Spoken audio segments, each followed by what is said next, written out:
오늘 말씀은 아브라함의 조카 롯의 최후의 모습을 담고 있는데요. 롯은 하나님이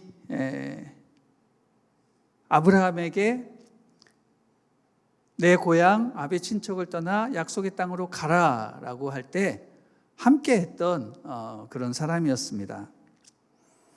하나님이 아브라함을 축복하사 많은 재산을 얻게 하셨는데 롯도 더불어서 많은 축복을 누리고 재산을 얻게 되었습니다. 그렇지만 아브라함의 가축과 롯의 가축이 많아져서 같이 사는 땅에 함께 거할 수 없어서 그 두 사람은 자발적인 이별을 하죠. 그래서 아브라함이 롯에게 너가 동으로 가면 나는 서로 가고 너가 서로 가면 나는 동으로 가겠다.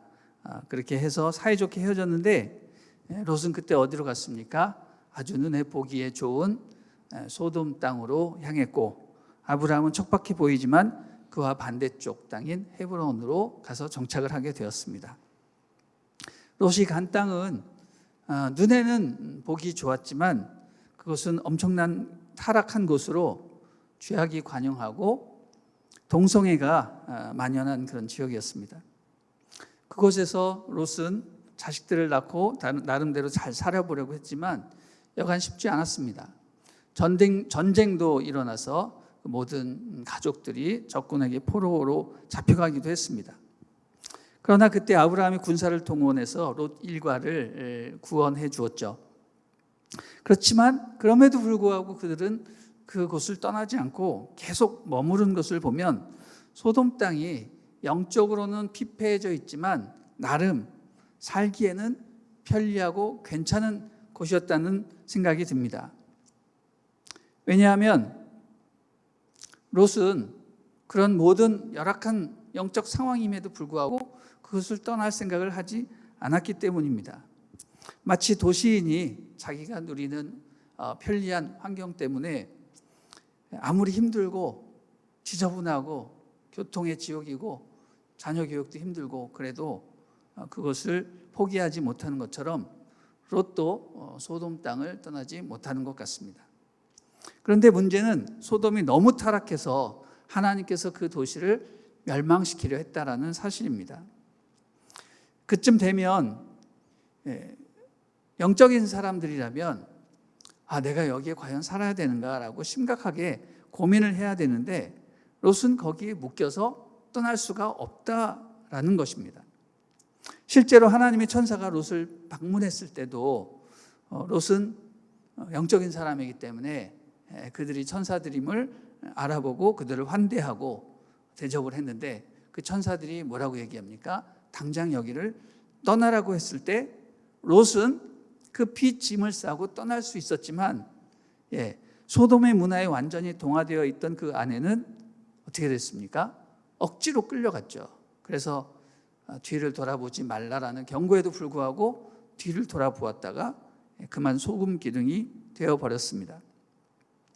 롯은 산으로 도망가라고 명령을 받았지만 체력 때문인지 아니면 산에서는 도저히 살 수 없었기 때문인지 산으로 갈 수 없다라고 합니다. 그래서 그 옆에 있는 작은 도시 소알로 갔지만 결국 거기서도 오래 있지 못하고 산으로 도망가게 되었습니다. 산으로 도망간 롯은 자기가 살던 소돔과 고모라 땅이 하늘에서 유황불이 떨어지고 완전히 초토화되고 살아남는 사람이 한 명도 없는 것을 목격하게 됩니다. 모두가 멸망하고 롯과 그 두 딸만 살아서 산속 동굴에서 살게 되니 얼마나 낙심이 되겠습니까? 그러나 달리 생각해 보면 하나님이 아브라함을 생각하사 그의 조카 롯과 그의 가족을 구사일생으로 구출하여 살려주신 것입니다. 그럼 어떻게든 살아내고 미래를 계획하며 나아가야 할 텐데 그는 거기서 포기하고 마는 것이죠. 그래서 문제가 그때부터 시작이 되는 겁니다. 앞으로 어떻게 살아나갈 것인가? 비록 목숨을 건졌지만 어떻게 살아가야 하는가? 이게 막막한 것입니다. 부귀와 영화를 추구했던 롯은 모든 것을 한순간에 잃어버리고 자기 목숨과 두 딸만 남은 현실에 완전히 망연자실해 있었습니다. 그때 이 모든 상황을 지켜본 롯의 큰딸이 나름 현실적이고 또 살아날 궁리를 한다면서 고안한 사실이 뭐냐면, 우리 두 딸이 아버지와 동침해서 자손을 이어가야 되는구나, 이런 생각을 했다라는 겁니다. 물론 그곳에 있었던 모든 사람이 죽고 자기들만 살아남았기 때문에 그런 생각을 할 수 있을지 모르지만, 이 성경을 읽는 우리에게 있어서 과연 이게 올바른 방법인가? 좀 더 경건하고 바람직한 해결책은 없을까? 이런 생각을 하게 되는 것이죠. 우리가 확실히 아는 것은 롯의 두 딸은 하나님께 묻거나 기도하지 않았다라는 것입니다. 여러분, 자기가 사용하는 그 살아날 궁리가 정말 정당한 것이고 또 비상 상황이라서 어쩔 수 없이 행하는 것이라면 굳이 아버지를 설득해야지, 아버지가 생각하지 못하도록 왜 술을 먹이고 그랬겠습니까? 자기들의 양심에도 이제 꺼리낌이 되는 것이죠. 여러분, 술이란 무엇입니까? 사람을 취하게 하고 흥을 돋구며 잔치상에 필요한 그런 것이기도 하지만, 대부분의 술의 능력은 사람의 이성을 잃어버리게 하고 나쁜 짓을 하는데 동원되기 때문에 우리 크리스찬들이 술에 취해서는 안 되는 겁니다. 술 먹고 안 취하면 되지 않느냐, 그런 말을 할지는 모르겠지만 술 먹고 안 취하시는 사람이 어디 있습니까? 술을 먹으면 사고가 나게 되어 있습니다. 그래서 우리 크리스찬들은 술 자체를 멀리하는 것이 경건 생활에 도움이 되는 것이죠. 그런데 두 딸은 아버지와 함께 일을 저지르기 위해서 인사불성이 될 때까지 함께 술을 먹었습니다. 그리고 아버지와 동침하여 자녀를 얻게 되었습니다. 목적을 위해서 수단과 방법을 가리지 않는 소돔적 사고방식이라고 생각이 됩니다. 목적을 가리지 아니하고 목적을 위해서 수단과 방법을 가리지 않고 행하는 소돔적 사고방식. 여러분, 소돔 사람들은요, 방금 말씀드린 것대로 수단과 방법을 가리지 않고 목적을 달성했기 때문에 문명은 발전했을지 몰라도 그 도덕과 윤리가 사라지고 최소한의 예의 범절도 없는 그런 모습을 보여줍니다.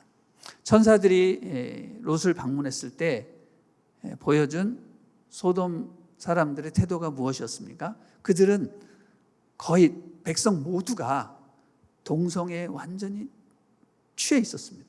여러분, 동성애라는 것은 그냥 단순히 남자와 남자가, 여자가 여자가 사랑하는 그런 것을 가리키는 것이 아니라 동성애는 모든 성적 타락의 끝자락에 있다는 것이죠. 더 이상 쾌락을 누릴 수가 없기 때문에 이제는 같은 성끼리 잘못된 방법으로 성을 누리는 것입니다. 그 결과가 아주 참혹하다는 사실도 알매도 불구하고 그것을 누릴 수밖에 없도록 어떤 인간의 극치가, 성적인 극치가 최고조에 이르게 된 거예요. 자기가 이렇게 가면 멸망한다는 사실을 알면서도 할 수밖에 없는 거예요. 그게 동성애입니다. 이들은 손님들이 왔습니다. 손님들임에도 불구하고 그들을 성적 대상으로 보게 된 거죠. 그래서 그들과 관계하기 위해서 롯의 집에 찾아와서 문을 두드리고 심지어는 문을 부수고 그들과 관계하려고 했다라는 것입니다. 여러분, 이 정도면 인간이 이성으로 살아가는 것이 아니라 완전 호르몬에 의해서 지배가 되어서 동물보다도 더 본능적으로 살아가는 모습을 보게 됩니다. 여러분, 이게 소돔과 고모라 시대의 모습이라고 생각하시죠?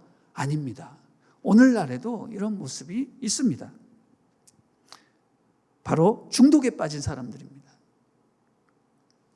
여러분, 중독에 빠진 사람들은요, 도덕과 윤리, 최소한의 예의 범죄 이런 거 없습니다. 그냥 오직 자기 욕구를 충족하기 위해서 살아가고 심지어는 목숨까지 겁니다. 제가 미국에서 마약 중독자를 만나봤습니다. 그리고 마약 중독자의 부모도 상담을 해봤습니다. 제가 한국에서는 전혀 그런 걸 몰랐다가 미국 가서 이 마약의 정체를 제가 발견하고 얼마나 놀랐는지 모릅니다. 한마디로 마약 중독자에게는 도움의 손길을 주면 안 되는 거예요. 어떤 도움의 손길을 줘도 다 그것을 현금화시켜가지고 마약을 삽니다. 헐벗고 굶주려서 햄버거를 사주면 햄버거를 안 먹고 그거를 어떻게든 팔아서 마약을 삽니다. 그래서 결국 마약 중독자는 그냥 굶기고 죽으라고 내버려 두는 수밖에 없어요. 그래서 죽든지 아니면 거기서 깨치고 살아나든지 둘 중에 하나입니다. 마약 중독자뿐만 아니라 여러 중독자도 마찬가지입니다. 성중독도 마찬가지고 게임 중독, 도박 중독, 모든 중독자들이 같은 증세를 보이는 것이죠. 그래서 중독이라는 질병, 질병이라고 말하기보다는 이것은 죄악의 끝판왕이라고 보시면 됩니다. 여기에 빠지면 정말 약도 없고 치료도 없고 아무 대책이 없습니다. 정말 하나님의 은혜와 강권적인 역사가 아니면 헤어나기가 어렵습니다. 그래서 이 중독에 빠지지 않으려면 처음부터 조심해야 되고 사회적으로 이것을 막아야 되는 거죠. 경고성 현상들이 나타날 때 즉각적으로 빠져나와야 하는 겁니다. 바로 소돔과 고모라 백성들이 모두가 다 이런 성중독, 마약 중독, 이런 중독에 빠져서 하나님의 멸망을 받은 것이죠. 그런 사회에서 소돔의 두 딸들은 살아왔던 것이고요. 그래서 살아남기 위해서 아버지와 동침하는 것을 서슴지 않고 행하는 그런 모습을 보게 됩니다. 우리는 오늘 본문을 묵상하며 우리가 어떤 환경에서 사는가가 대단히 중요하다라는 사실을 깨닫게 됩니다. 아무리 신앙이 좋고 가정 교육이 확실해도 사는 환경이 음란하고 타락하면 거기에 물들 수밖에 없는 거예요. 우리 자신은 물론 아내와 자녀들 다 영향을 받게 되어 있습니다. 그렇기 때문에 서구 사회로 자녀들을 너도나도 유학 보내려고 하는 우리 학부모님들께 저는 다시 한번 생각해 보라고 말씀드리고 싶습니다. 그곳에 가서 박사 학위를 따오고 이런 것도 중요하겠지만 정작 중요한 것은 우리 자녀들의 인성과 영성이 과연 제대로 존재할 것인가, 그런 것들을 생각을 해봐야 됩니다. 서구 사회가 예전처럼 깨끗한 기독교 사회가 아니라 마약과 동성애가 판을 치는 사회이기 때문에 유학 다녀온 자녀들이 그런 퇴폐 문화에 젖어들 확률이 상당히 높습니다. 절대로 조기 유학 보내지 마십시오. 저는 거기서 살아봐서 그것을 몸소 체험해 봤는데 조기 유학 절대로 보내지 마십시오. 그리고 유학을 보내면 결혼해서 보내든지 아니면 여러분이 직접 가서 아이들과 함께 있든지, 싱글로 외국으로 보내는 것은 상당히 위험한 일입니다.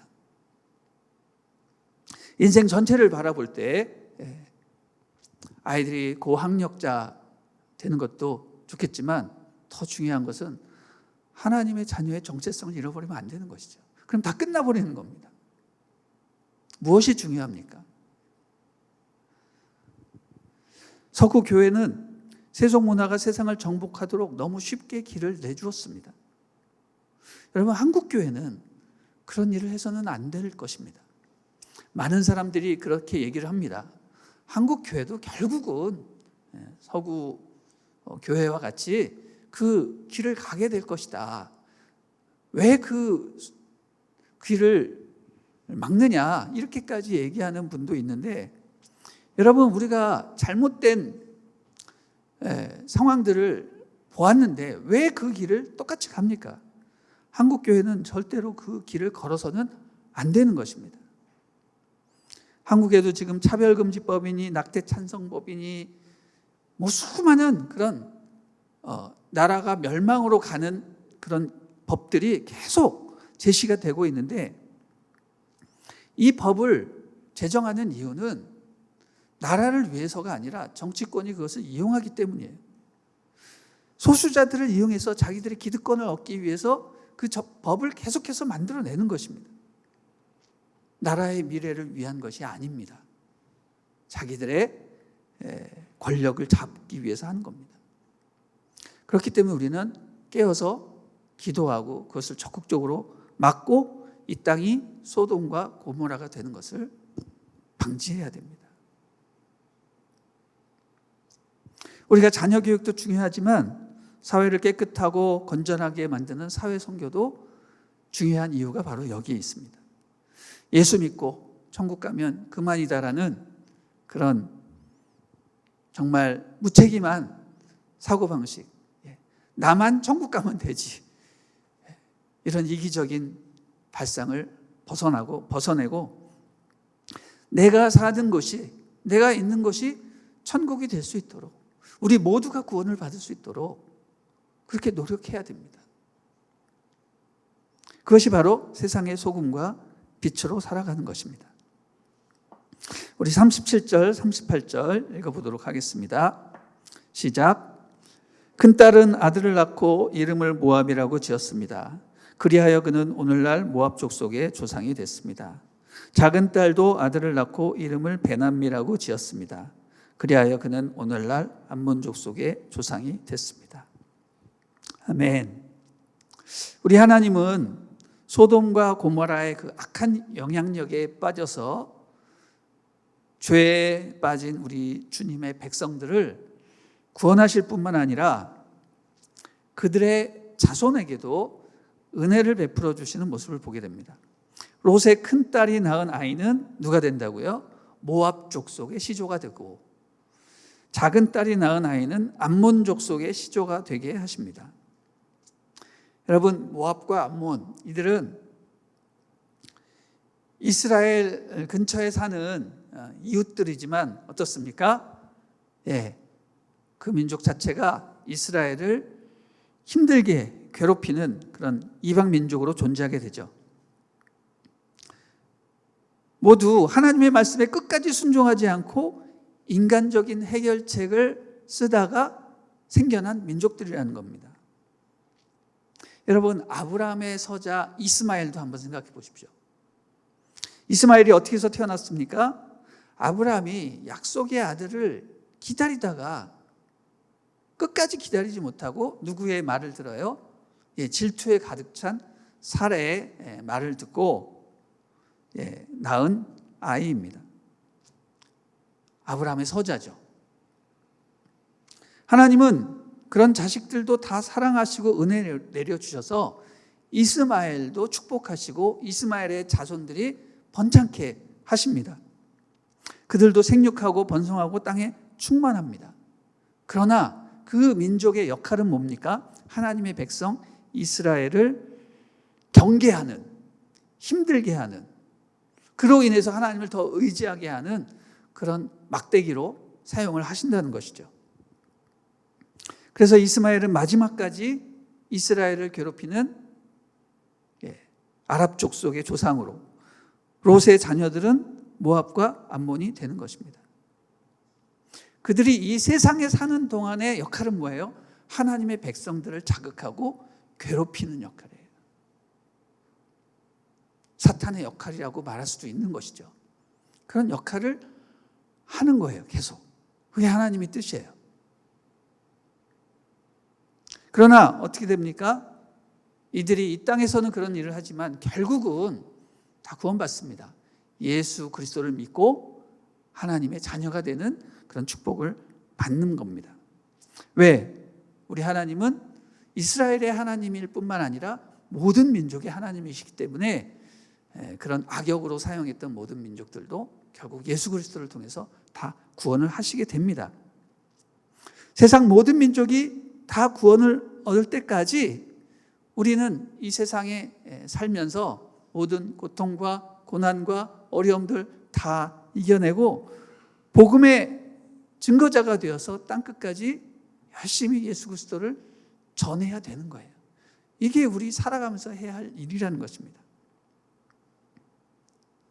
이러한 영적 현실을 직시해서 우리가 힘들고 어렵지만 빛과 소금의 역할을 잘 감당해야 된다라는 것이 오늘 롯의 최후를 보면서 우리가 깨닫게 되는 진실입니다.